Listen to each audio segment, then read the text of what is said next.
This episode of Manage Smarter is presented by Sales Fuel Coach, our adaptive sales coaching featuring 5-minute quick coaching personalized to each sales rep. Learn more about Sales Fuel Coach at salesfuel.com. Welcome to the Manage Smarter podcast with hosts C. Lee Smith and Audrey Strong. We're glad you're here for discussions on new ways to manage smarter, hire, develop and retain talent, improve results, and propel team performance to new heights. This is the Manage Smarter podcast. What's it like to be a woman climbing into the C-suite in the dog-eat-dog world of branding and advertising, as well as an A-list Hollywood talent agency? Well, our next guest can answer that. Boy, is she a firecracker, and tell us what she thinks is the number one thing all managers should be doing. It's the Manage Smarter podcast, everyone. Thanks for tuning in. I'm Audrey Strong, the Vice President of Communications here at Sales Fuel. And I'm C. Lee Smith, the President and CEO of Sales Fuel. And I don't know the answer to either of those two questions, but I'm extremely curious to find out. Jessica Hawthorne-Castro, the CEO and owner of Hawthorne Advertising, is with us. Hi, Jessica. Thanks for coming. Good morning. Thanks for having me here today. Well, Hawthorne is an award-winning technology-based advertising agency. It specializes in analytics and accountable brand campaigns for more than 30 years. Hawthorne has a legacy of ad industry leadership, visionary in combining the art of right-brain creativity with the science of hard left-brain data analytics. Yeah, we like that. Yeah, we like to geek out over here. Neuroscience. And get this, prior to joining Hawthorne Direct, Hawthorne-Castro was a successful TV literary agent. William Morris, we've all heard of that, formerly Endeavor. And if you haven't heard of it, it's one of Hollywood's top full-service talent agencies. Wow, Jessica, you aim super high. What an amazing career you had. Thank you. Yeah, it's just kind of had my head down all these years and look up at one point and see where I've come. So talk about being a younger woman moving into the C-suite and some of the things that you've experienced at William Morris and then at Hawthorne. Yeah, absolutely. So as a talent agent, I was actually a television literary agent. I did work my way up. I started in the mailroom and worked on several different agents' desks to get your training and your basis. And then I was promoted to a television literary agent. And at that time represented writers, directors, and producers. It was my clients were fantastic. Very, very smart people. And it was about the age that you had shows like Entourage on the air, Lost, Law and Order, things like that. So I represented clients across, every different network and all those shows I just mentioned. And when I moved over to the advertising side, the advertising agency, so previously as an agent, I basically had experience representing talent and creative talent.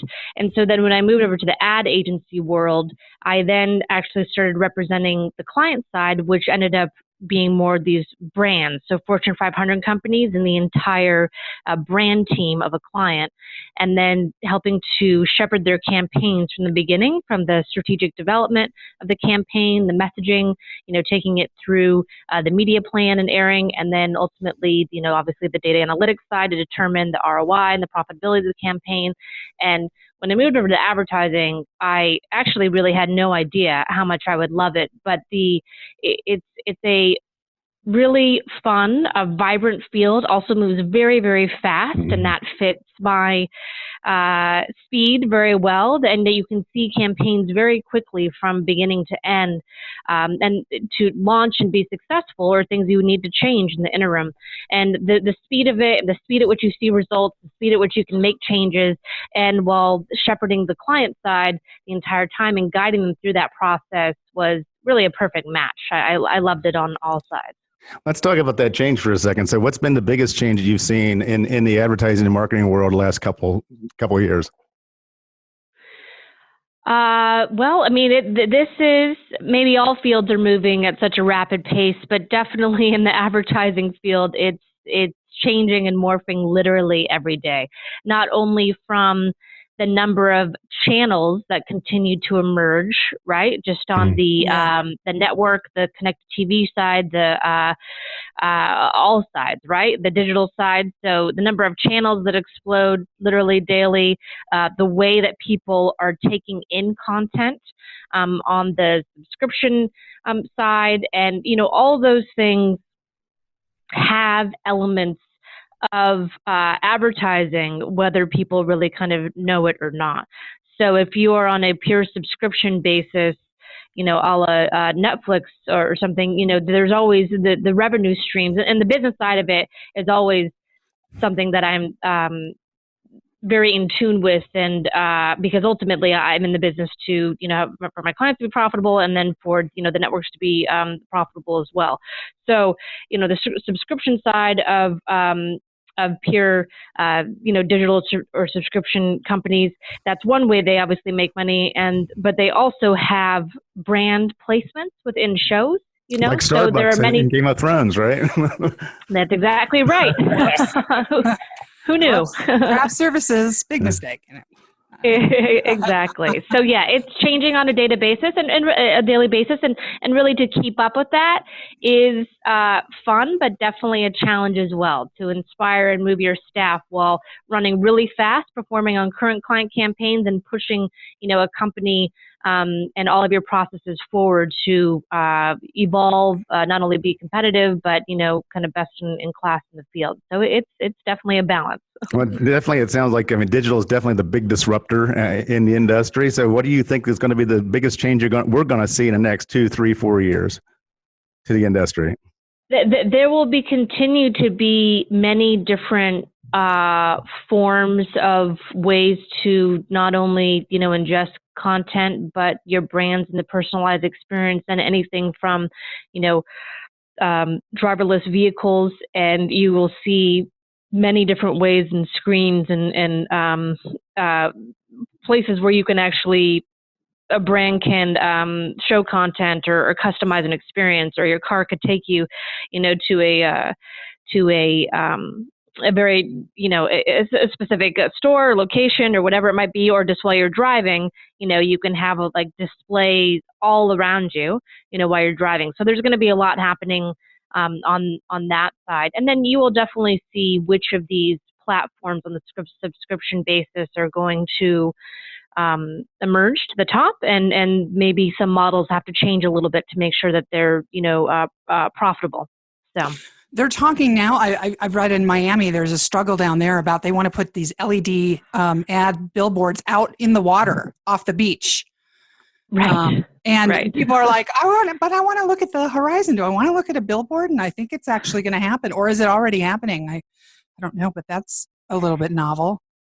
Yeah, there are definitely, pros and cons with anything like that. I mean, even in the in renewable energy space, right? So people have an issue with the wind turbines, disrupting the space, right? So it's a lot of change, and you have to kind of roll with it and see what's going to work and test certain things. And maybe a LED billboard would not work in the ocean, and not the best thing to see. Yeah. So in your movement out of William Morris and into Hawthorne, and as a female in 2019, do you feel like it's just opened up, and when you walk into the boardroom, you're seen as the CEO? It's not you're seen as the female CEO, or are you still experiencing every now and then it sort of rears its head? And what's your advice to young women who aspire to be you? Yeah, that's a great question. And I think truly everyone on some level experiences that, whether you're male or female, but it could happen even more on the female side. For me personally, what I kind of mentioned at the beginning, I grew up in the Midwest, so hard work was just a part of my DNA. And that's really what has been the core of probably my success. So even as an agent, I worked hard, longer hours, read more scripts, and that was just like my natural state in order to be informed and kind of move my way up the ladder there as quickly as possible. When I moved into the advertising world, it was similar. It was just, I kind of just come in and just start working very, very hard, because I really enjoy work though too. And I took over every single line of communication with all of our clients once I moved to the ad agency. And no one asked me to do that. I just kind of inserted myself. I saw there was a need, and I approached it politically correct. But sometimes you also have to insist, when things need to be done for the betterment of the client or client service side. You just have to move in there and make the changes and get people aligned, to those changes, but what's going to be best for the client and the company as a whole. So, when I moved to the ad agency, working my way basically up from the bottom was important for me to do. Not only see all sides of the business and, all departments and how it was one, and what things could be improved, but so you really had a 360 view. And then once I continued to move my way up through the agency, at one point I went back to get my MBA part-time while I was working full-time. And that actually led to the kind of natural transition for me to both then be on the internal operations side of the company, mm-hmm. and the client side. So I kind of split my time. And then to go back to your question, in terms of this view when I walk into a room. I mean, I think that I'm still to this day, I may always have that, right? I'm a female. I look fairly young, even though I just have pretty good skin, and blonde and things like this. And, I think there's definitely always a perception when anyone comes in the room, no matter what you look like.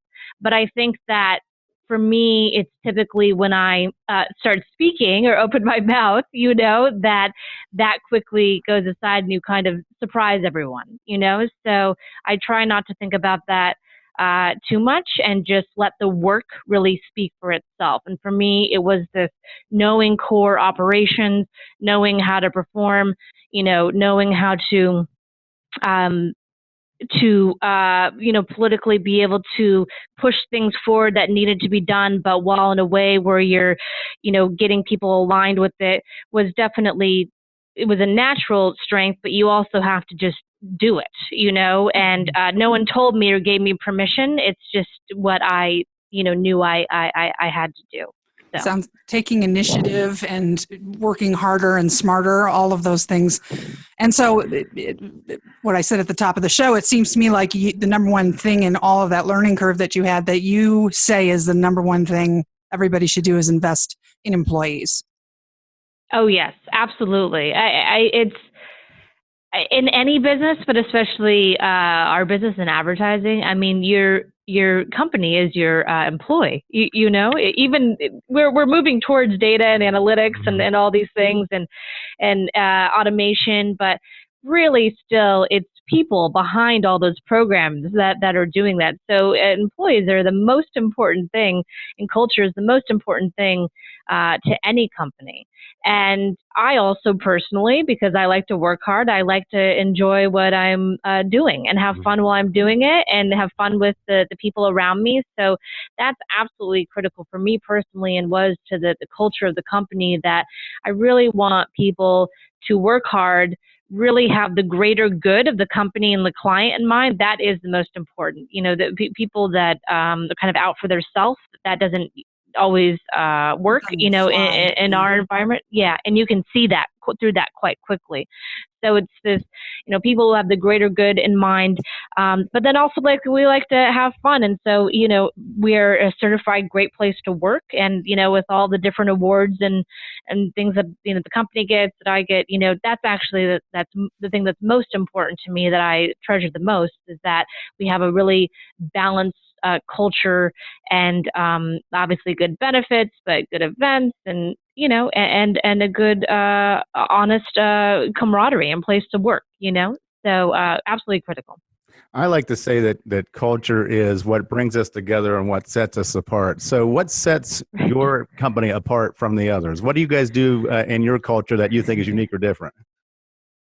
I think that it's our culture, and people that really thrive are those that are really self-starters and really enjoy and take pride in their work. And I am always wanting to make changes or improvements, in all facets of whatever we do, whether it's some internal operations, the way we approach a client or a problem, everything always has room for improvement. I think one thing I learned early on, from some of my early bosses is that you will always come across challenges, right? And in all parts of your life or work. And it's really not what those challenges are, but what your solutions are, and and what you can do to overcome. So I do ask that when we discuss an improvement, that come to the table, with what we can do to improve that and the plan, and yes, let's execute. And that's really exciting for me, and I love that. And so I think that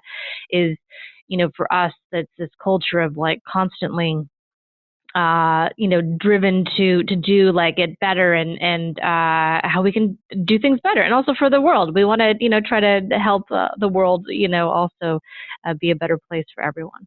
What are some of the things that you do to prepare your staff for change, or to get them to embrace changes where otherwise, maybe they may not? Yeah, it's constant, and you have definitely different levels of engagement of those who are really interested, and those who, the importance of kind of family and getting home, and you got to appreciate all of those different sides, what motivates people.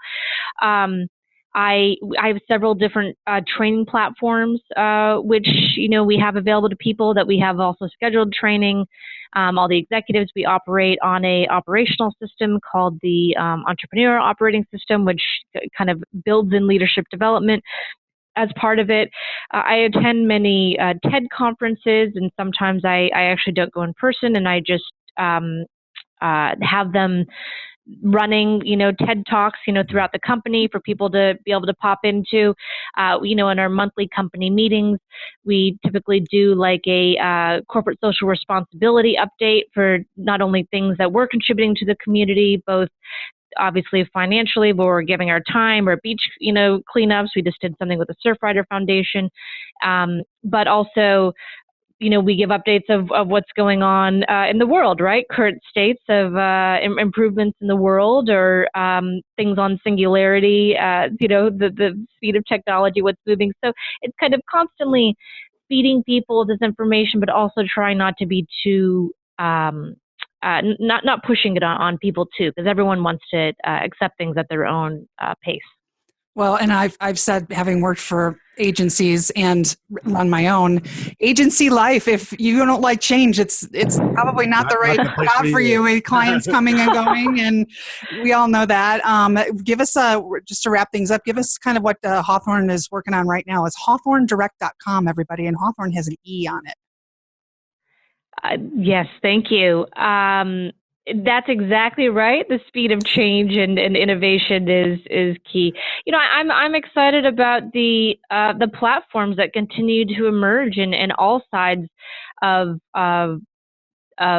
viewability, and that, while again is a challenge, but is something that's really exciting to see how we can bring those opportunities to our clients while still growing their companies and making sure it's profitable for them. Bringing all of those data sources into our holistic, media models to show the whole picture.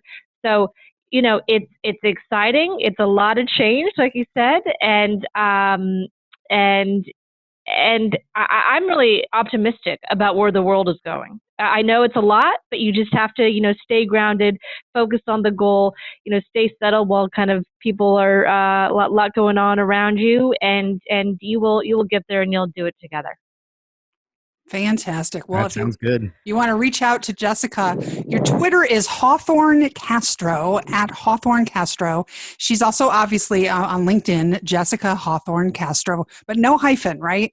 At least in the LinkedIn link I'm looking at here, everybody. That's correct. Yeah. Yes. And hawthornedirect.com. Jessica, it's a privilege to meet you, and I wish you and all the folks at the agency a fantastic back half of the year. Great to talk with you guys today, and thanks for your time. Yeah, thanks for coming on. We appreciate it.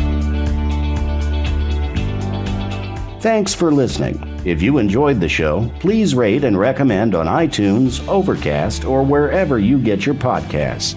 You can also get more great information at salesfuel.com.